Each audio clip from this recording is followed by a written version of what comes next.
மக்கள் ஆதரவோடு 8 வழிச்சாலை திட்டம் செயல்படுத்தப்படும் என்றும் இத்திட்டத்தை நிறைவேற்றுவதில் முதலமைச்சர் முழு முனைப்புடன் இருப்பதாகவும் மத்திய அமைச்சர் நிதின் கட்கரி தெரிவித்துள்ளார். நிதின் கட்கரியின் பேச்சுக்கு சேலம் மாவட்ட விவசாயிகள் கடும் கண்டனம் தெரிவித்துள்ளனர். மத்திய அரசின் பாரத் மாலா திட்டத்தின் கீழ் சேலம் சென்னை இடையே 277 கிலோமீட்டர் தூரத்திற்கு 8 வழிச்சாலை அமைக்க திட்டமிடப்பட்டது. இதற்காக 2560 ஹெக்டேர் நிலம் கையகப்படுத்த வேண்டிய தேவை இருந்தது. அந்த சாலையின் பெரும்பாலான பகுதிகள் விவசாய நிலத்தின் வழியாகவே செல்லும் வகையில் திட்டமிடப்பட்டிருந்தது. அதனை அடுத்து இந்த திட்டத்துக்காக நிலம் கையகப்படுத்தும் வகையில் 2018ஆம் ஆண்டு மே மாதம் தமிழக அரசு அரசாணை வெளியிட்டிருந்தது. மேலும் விவசாயிகளின் எதிர்ப்பையும் மீறி நிலங்களை அளவீடு செய்யும் பணியில் தமிழக அரசு ஈடுபட்டது. 8 வழிச்சாலை திட்டத்தை எதிர்த்து அன்புமணி ராமதாசும் விவசாயிகள் உள்ளிட்ட பல்வேறு தரப்பினரும் உயர்நீதிமன்றத்தில் வழக்கு தொடர்ந்தனர். அந்த வழக்கில் கடந்த 8ஆம் தேதி தீர்ப்பு வழங்கிய உயர்நீதிமன்றம் நிலங்களை கையகப்படுத்துவது தொடர்பாக தமிழக அரசு வெளியிட்ட அனைத்து அரசாணையையும் ரத்து செய்தது. மத்திய சுற்றுச்சூழல் துறையின் அனுமதி இல்லாமல் இந்த திட்டத்தை செயல்படுத்தக்கூடாது என்றும் இந்த திட்டத்தை மீண்டும் செயல்படுத்த முயன்றால் புதிதாக அரசாணை வெளியிட வேண்டும் என்றும் தீர்ப்பில் தெரிவிக்கப்பட்டிருந்தது. சென்னை உயர்நீதிமன்றத்தின் தீர்ப்புக்கு பல்வேறு அரசியல் கட்சி தலைவர்களும் வரவேற்பு தெரிவித்திருந்த நிலையில் விவசாயிகளும் பட்டாசு வெடித்து தங்களது மகிழ்ச்சியை வெளிப்படுத்தினர். இந்நிலையில் சேலத்தில் ஞாயிற்றுக்கிழமை நடைபெற்ற பரப்புரை கூட்டத்தில் பங்கேற்று பேசிய மத்திய சாலை போக்குவரத்து துறை அமைச்சர் நிதின் கட்கரி 8 வழிச்சாலை திட்டம் நீதிமன்றத்தால் நிறுத்தப்பட்டாலும் விவசாயிகளின் எதிர்பார்ப்புகளை பூர்த்தி செய்து விரைவில் நிறைவேற்றப்படும் என்று கூறினார். But I am assuring you, whatever the rates for land acquisition we are giving, they are now they are more. We have increased the rate, and as far as comparison with the today's present value, our rates are comparing more rates we are offering to the farmers. But still, it is very important for the development of this area. Our Chief Minister is constantly pursuing this subject.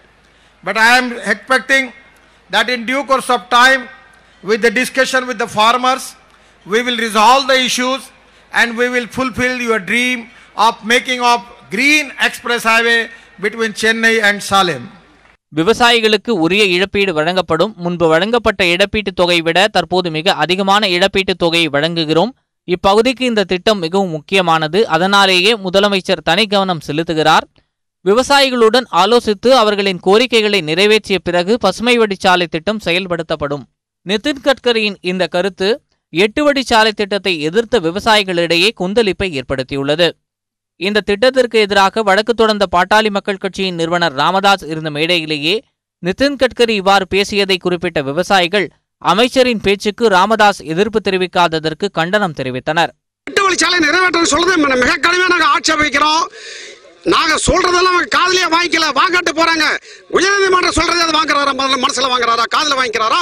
இந்த அழிவு திட்டங்கிறத எவ்வளவு சுட்டி காட்டிருக்கிறாங்க உயர்நீதிமன்றம். நீதியரசர்கள்லாம் எங்களை காப்பாத்தி எங்களுக்கு ஏதோ கொஞ்சம் மன நிம்மதி கொடுத்தாங்க. ஒரு வாரமா நாங்க ஒரு ஆண்டு காலமா நாங்க மன நிம்மதி இழந்து கிடக்கிறோம். எனக்கு ஒண்ணு புரியல. அதே மேடையில தான் ராமதாஸ் இருக்கிறாரு, எடப்பாடி இருக்கிறாரு. அவங்களையும் சேர்த்து வச்சுக்கிட்டு தான் அவங்களும் வந்து தமிழ்நாட்டுல தான் இருக்காங்க. அவங்க அப்ப தமிழ்நாட்டு நீதிமன்றத்தோட தீர்ப்பை மதிக்கலன்னு தான் அர்த்தம். அவரையும் வச்சுக்கிட்டு இவங்க மத்திய அமைச்சர் அங்கிருந்து பேசுறாங்க. இவங்க தமிழ்நாட்டையும் மதிக்கல, உயர் நீதிமன்றத்தோட தீர்ப்பையும் மதிக்கல. இது எங்களுக்கு நாங்க ஒரு வாரம் தான் இன்னும் ஒரு வாரம் கூட ஆகல, 4 நாள் தான் ஆகுது. எங்களோட சந்தோஷம் சுக்குநூறா உடைஞ்சு போச்சு இவங்க மேடை ஏறி இன்னைக்கு பேசும்போது. முன்னதாக சேலத்தில் செய்தியாளர்களிடம் பேசிய பாமக நிறுவனர் ராமதாஸ் 8 வழிச்சாலை திட்டத்துக்கு எதிரான வழக்கை நடத்த விவசாயிகளிடம் பணம் வசூலிக்கப்படுவதாக எழுந்த குற்றச்சாட்டு குறித்த கேள்விக்கு அறிவு கெட்டவர்கள்தான் இப்படியெல்லாம் சொல்வார்கள் என ஒருமையில் கடுமையாக விமர்சித்தார். அறிவில்லாத முண்டம் இதுதான் இந்த மாதிரி பிரச்சாரங்கள்லாம் பண்ணுவாங்க. அறிவு கெட்டவன் தான் இதெல்லாம் சொல்லுவான். அதுக்கு நிறைய பேர் அதில் இருக்கிறாங்க அறிவு கெட்டவனுங்க. நீதிமன்றத்தால் 8 வழிச்சாலை திட்டத்திற்கான அரசாணை ரத்து செய்யப்பட்ட நிலையில் தற்போது மீண்டும் அந்த திட்டம் செயல்படுத்தப்படும் என நிதின் கட்கரி பேசியிருப்பது சேலம் உள்ளிட்ட மாவட்ட விவசாயிகளிடையே அதிர்ச்சியை ஏற்படுத்தியுள்ளது. 8 வழிச்சாலை தொடர்பான அமைச்சர் நிதின் கட்கரியின் பேச்சை கண்டித்து தருமபுரியில் விவசாயிகள் கருப்பு கொடி ஏந்தி போராட்டத்தில் ஈடுபட்டனர். தருமபுரி மாவட்டம் பாப்பம்பாடியில் விவசாயிகள் கருப்பு கொடி கட்டி போராட்டத்தில் ஈடுபட்டனர். அவர்கள் மத்திய அரசை கண்டித்து முழக்கங்களை எழுப்பினர்.